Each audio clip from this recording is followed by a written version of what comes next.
kulanti wanaagsan sanad wanaagsan kuna soo dhawaada edishankeena cusub ee wararka kooban oo ah warbixino kooban kuna aadan howlaha howlgalka midowga Afrika ee Soomaaliya waxaan u hambalyeynaa kuwiinii ka qayb qaatay hanaanka doorashada si ay Soomaaliya u noqoto meel wanaagsan waxaan idin ballan qaadaynaa inaan idinkugu soo gudbino falanqayn ku aadan dhanka doorashada madaxweynaha iyo hanaanka doorashada oo idil warkeena xiga intaanan gudagelin ku soo dhawaada warar kooban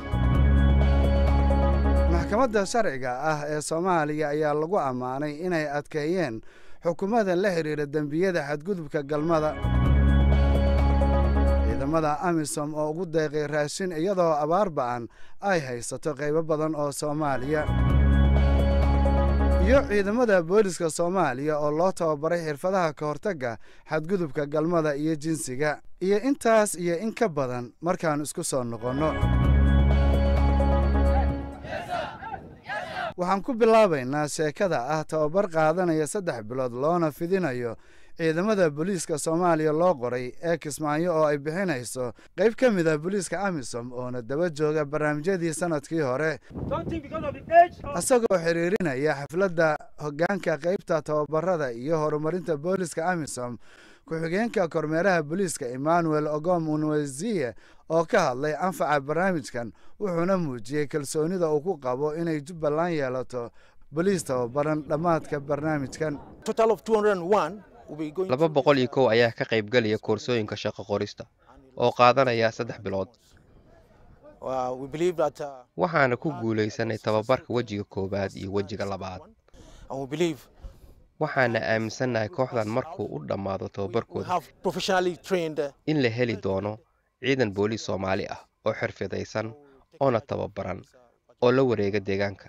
Korneyl Xasan Gaboose Afey tababaraha ciidamada booliiska Jubbaland ayaa u mahadceliyay AMISOM kaalinta tababareed ee ay ka geysatay ciidamada cusub isagoo ku daray barnaamijkan kaalinta uu ka ciyaaray kor u qaadida amniga iyo fulinta sharciga iyo kala dambeynta Jubbaland. halkan maanta waxaan isugu nimid dacfadii saddexaad ee ciidanka booliiska Jubbaland oo maanta halkan loogu furay tababarkan ay ka qayb qaadanaysa AMISOM waan ku mahadinaynaa aad baan ugu mahadinaynaa waana maxaan ku faraxsanahay si wanaagsan baan ugu faraxsanahay insha Allah waxaan rajaynaynaa sidii tii hore ay noogu dhamaatay maxaan ku rahay si ka wanaagsan inay noogu dhamaatay insha Allah salaamaha tababarku waana noo bilaabaya si fiican noogu soconaya waana ku faraxsanahay waxaan rajaynaynaa wax wanaagsan oo midho dhala oo maxaan ku rahay annaguna Soomaaliya aanu ka faa'iidno AMISOMna aanu maxaan ku rahay magac ay ku yeelato inaan maxaan ku rahay inay ka soo bixi doonaan insha Allah salaamaha ma aha oraanin ka hor tababarka ciidamada cusub ee la isugu geeyay iskuulka tababarka ayaa la marsiiyay barnaamij baasan uu fidiyay General Usman Doomal taliyaha ciidamada booliska Jubbaland oo u qaabilsan tababarada nuxurka lahayd oo laga rabay waa tababarku waxa uu diiradda saarayaa wax ku ool iyo theory booliisiyiinta dagaalka xuquuqul insaanka booliisiyiinta bulshada iyo in ka badan qaybo ka mid ah xilka booliska AMISOM waa inay tababaraan booliska Soomaaliyeed si ay uga caawiso dhisidda hay'adaha iyo gudashada amniga heer caalami.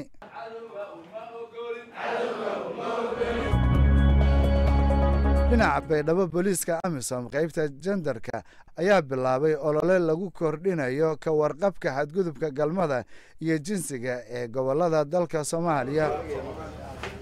ololahan ayaa ku dhisan hindise la bilaabay sanadkii hore oo ku aadan rabshadaha qoyska dambiyada galmada ilaalinta carruurta oo laga sameeyay saldhigyada booliska ee Muqdisho iyo magaalo madaxda maamulada kale. hindisahan waxaa ka qayb galay 15 booliis ah oo ka yimid Baydhabo oo doonayay inay aqoon kororsadaan sida loo xalliyo kiisaska xadgudubka galmada iyo jinsiga. Last year around October sanadkii hore AMISOM waxay tababartay booliis khibrad u leh kiisaska jinsiga iyo rabshadaha qoyska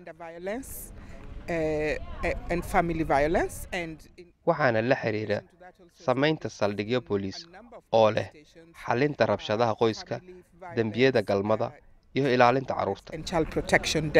Maranga ayaa sii faahfaahisay in tababarkan sidoo kale uu ku saabsan yahay xuquuqda dhibanaha iyo sidii booliisku u caawin karo sidii dhibanuhu xaqiisa u heli lahaa.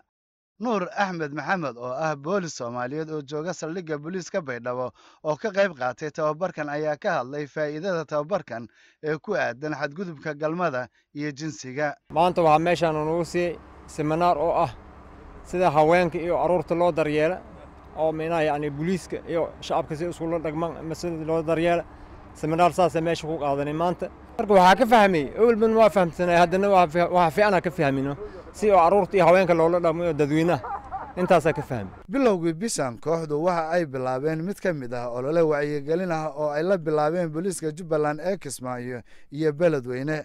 Amisom iyo booliiska Soomaaliya ayaa doonaya inay adkeeyaan waajibaadka dhaqanka iyo arrimaha jilicsan ee ku lug leh xadgudubka galmada iyo ilaalinta carruurta ee ka mid ahaanshaha fulinta sharciga.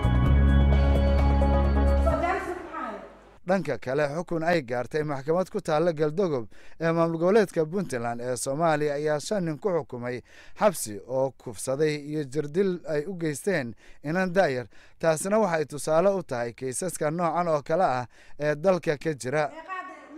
xukunkan waxa uu rajo u yahay kiisaska badan ee xadgudubka galmada ee lagu bartilmaamaysto gabdhaha daada yar iyo haweenka oo aan loo diiwaan gelin. xukunka Galdogob ayaa ahaa waxa ugu badan ee looga hadlayay workshoopyadii ka hortagga xadgudubka jinsiga ee ka dhacay magaalada madaxda Muqdisho. maanta waxaa noo furmay tababar xuquuqul aadamaha oo lagu baranayo xuquuqda bini'aadanka. waxaan la kulanay dadka ahalka u sida xer ilaaliyaha qaranka oo kaleeto markii dhibaato dhacdo waxa ognahay meel loo aado ma qabno laakiin waxaan baranaynaa ama aan ku baranaynaa markaan barano dhibaatooyinka meelaha la aadi lahayn. tababarkan wuxuu aad muhiim ugu yahay bulshada Soomaaliyeed si ay wax badan uga bedelaan ee u bartaan xuquuqda ay leeyihiin. workshopkan ujeedadiisu waxa uu ahaa in dhalinyarada awood lagu siiyo si ay uga soo horjeestaan xadgudubyo noocaas oo kale ah. waxaan ka soo qayb galay dhalinyaro gaaraysa 45 oo ka kala yimid qaybaha ka tirsan gobolka Banaadir. waxaa soo abaabulay Ifraax Foundation oo ay caawisay Amisom. maanta waxaan diiradda ku saaraynay xadgudubka in la joojiyo qaybihiisa kala duwan ha ka dhacaan gobolada ama caasimadda Muqdisho gaar ahaan insha Allah taala waxaan diiradda khaasatan u saarayo hay'adaha institutionka ee qaabilsan xagga judiciary-ka ah golaha maxkamadda oo kaleeto insha Allah taala Soomaaliya in la keeno doono qalabyo kala duwan oo lagu baarayo kufsi gaar ahaan loo geysta haweenka. ka qaybgale arday jaamacadeed Cabdulla Baryare Faarax ayaa ku booriyay inay noqdaan kuwa ka soo horjeeda kobcidda kiisaska la xiriira xadgudubka galmada iyo jinsiga. waxaan aaminsanahay inuu wax badan ka tari karo haddii intaan kala dhalinyarada mar walba la tababaro oo xuquuqda bini'aadanka lagu tababaro inay wax badan ay mujtamaca u gudbin karaan baan aaminsanahay. waayo waxyaabaha ugu muhiimsan oo laga hadlo waxaa ka mid ah wacyigelinta marka inaa qofku idaacad ama raadiyo ka dhageysto waxa ugu habboon in si live maaragtay aad u qabataan barnaamijyo aad u tagtaan dadkii aad goobaha ay ku kulmaan idinka access u leh inaad meelihii tagtaan inaad wax walba aad samaysaan insha Allah taala in la tuso mujtamaca waxani khalad waa inaan joojinaa waa inaan saxnaa waa in mujtamaci la gaarsiiyaa. xeeryaha guud oo furay shirkan ayaa booriyay dhalinyarada in ay faafiyaan baahida loo qabo ka hortagga xadgudubka galmada. waxaan aad ugu faraxsanahay in dhalinyarada gobolka Banaadir ayaga ay codsadeen in loo qabto tababar barnaamijka ugu dambeeyay waxay ahayd sidee dhalinyaro maxay jeceshiin amba aad rabtiin in ay noqoto magaalada aad ku nooshihiin ma ahayn wax inta la fadhiisto la hadal siinay laakiin warqada qof walba wuxuu ku qoray magaalada oo jecel yahay inuu ku noolaado. waxa aad looga hadlana waxay ahayd qofka sidoo nabad ku heli kara sidoo ku heli kara xuquuqdiisa iyo sidee oo amniga oo mataqaana oo lagu xoojin lahaa iyo waliba waxbarashada. maantana waxaan ku faraxsanahay annaga waxa mar walba taageerana siiyo hay'adda wadankan u joogo in ay aad ugu ololeeyaan amba ay Soomaaliya taageero ku siiyaan si ay Soomaaliya u noqoto nabad. Amisom ku-xigeenka ergeyga gaarka ah ee Midowga Afrika Marwo Lydia Wanyoto muhiimadda ay leedahay seminaaradu wacyigelinta dhalinyarada. Human rights realization, prevention, response to SGBV is part of the peace building and stabilization process here in Somalia. Somalia is making tremendous progress towards sustainable peace and security, realizing human rights and prevention of SGBV. waxay sidoo kale ammaantay horumarka uu dalku ka gaaray ilaalinta xuquuqda aadanaha. tirakoob la hayo ayaa sheegaya inay jiraan sare kac ku yimid xadgudubka jinsiga ee la xiriira dagaalada ka jira Soomaaliya. saaridda qasabka ah iyo barakicinta ayaa haweenka aad u saamaysay. kobaca xadgudubyadan ayaa sabab u ah inaysan jirin maxkamad cadaalad ah. seminaarkan waxa uu dhiirigelinayaa inay samaystaan bulsho ammaan u ah haweenka iyo gabdhaha si loo helo isbeddel ku yimaada caadooyinka bulshada ee la xiriira xadgudubka galmada. koox ka tirsan ciidamada AMISOM ee Itoobiya oo uu hogaaminayo taliyahooda ciidan ee Kismaayo Korneyl Regasa Tasfaye iyo sarkaalka u qaabilsan logistikada Lieutenant Colonel Tilahun Abraha ayaa dhowaan kormeer u tagay tuulooyin Kismaayo 12 kilomitir kaga aadan dhanka waqooyi oo lagu qaybinayay gargaar. mucaawanadan ayaa timaaday xilli qaybo badan oo waddanka ka tirsan ay haysato abaaro baasan iyo nafaqo darri geysatay dhimasho iyo tabardarri. warbixin ka soo baxday bishan yunitka hubinta cunnada iyo nafaqada ee Soomaaliya ayaa sheegaya in ugu yaraan 6.2 milyan oo qof ay haysato cunno yari. ciidamada Itoobiya ee AMISOM ayaa aad ugu faraxsanaa inay caawiyaan dadka degan agagaarka Kismaayo. aad ayaan ugu faraxsanahay inaan samayno tani sababtoo ah waxaan u hurnay inaan caawino Soomaaliya si ay nabad u noqoto sharafteedana u soo ceshato. ulajeedadeenna ku aadan joogidda Soomaaliya waa inaan shabaab la dagaalanno waddankana nabad ka dhigno xiriirka shacabka aan la leenahayna uu wanaagsanaado.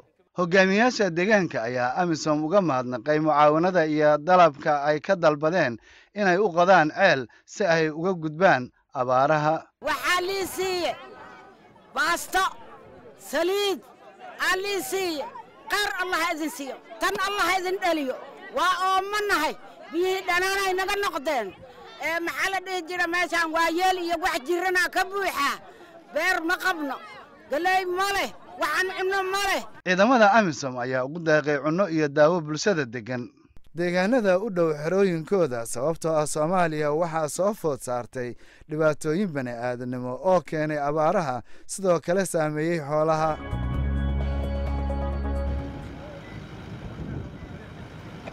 intaanan soo gebagabayn barnaamijkan waxaan idiin soo gudbinaynaa sheeko ah taliyaha ciidamada xoogga dalka Burundi Lieutenant General Ibrahim Nyongabo ayaa booqashada ugu yimid ciidamada AMISOM ee ka xoreeyay al-shabaab meelo badan oo ay xukumi jireen. taliyaha ciidamada xoogga Burundi ee dhowaan soo gaaray Soomaaliya ayaa booqashadiisa ka mid ahayd inuu booqdo ciidamada furinta jooga. alors moi waxaan ka mid ahaa kuwii lagu bilaabay AMISOM. aad ayaan ugu faraxsanahay guulaha la gaaray. maanta ciidamada AMISOM waxay joogaan meelo badan. macnaheedu waa waxaa kordhay meelaha ay mas-uulka ka yihiin AMISOM. wuxuuna daliishaday qabsoomidda doorashada inay guul u tahay sida guushaas ay ku imaatay caawimaadda ciidamada midowga Afrika. maanta waxa ay xaqiijiyeen hanaanka doorashada oo ay ka soo baxeen hogaamiyaal si dimuqraadi ah loo doortay. aad ayayna muhiim ugu tahay taariikhda Soomaaliya oo ay ka dhigan tahay inuu dalku soo kabsaday.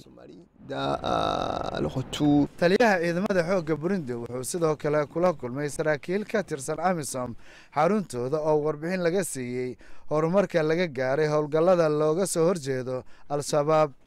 Burundi waa waddanka labaad ee ciidamada ugu badan kaga jira AMISOM kuwaas oo gaaraya 5432 askari oo ay isgarabsanayaan ciidamada wadamada Djibouti, Ethiopia, Kenya iyo Uganda. taliyaha ciidamada AMISOM Lieutenant General Ismail Nuur Sbagle ayaa yiri ciidamada AMISOM waxay wadaagaan hadaf midaysan oo ah in dalka ay ka xoreeyaan al-shabaab. You are the second CDF. waxaa tahay taliyihii labaad ee na soo booqda bishan. Before you, hortaa waxaa yimid taliyihii ciidamada xoogga dalka ee Uganda 4 bishii Janaayo. 4th of January. taliyuhu wuxuu booqday ciidamada Burundi ee AMISOM ee ka tirsan sector 5 ee jooga Jowhar isagoo qiimeeyay shaqada iyo baahida ciidamadaasi. waxaan ugu mahadcelinayaa niyad sarida kuna dhiirigelinayaa inay sii wadaan shaqada wanaagsan ay la hayaan ciidamada kale ee AMISOM si Soomaaliya nabad loogu soo celiyo sidii Burundi horay wadamo kale ay u soo caawiyeen. 2 toddobaad kadib ayaadna naga heli doontaan warbixino dhowr ah oo xiiso leh. tani inta aynu dib u kulmi doonno waxaan idinku dhaafayaa sidaas iyo nabadgelyo.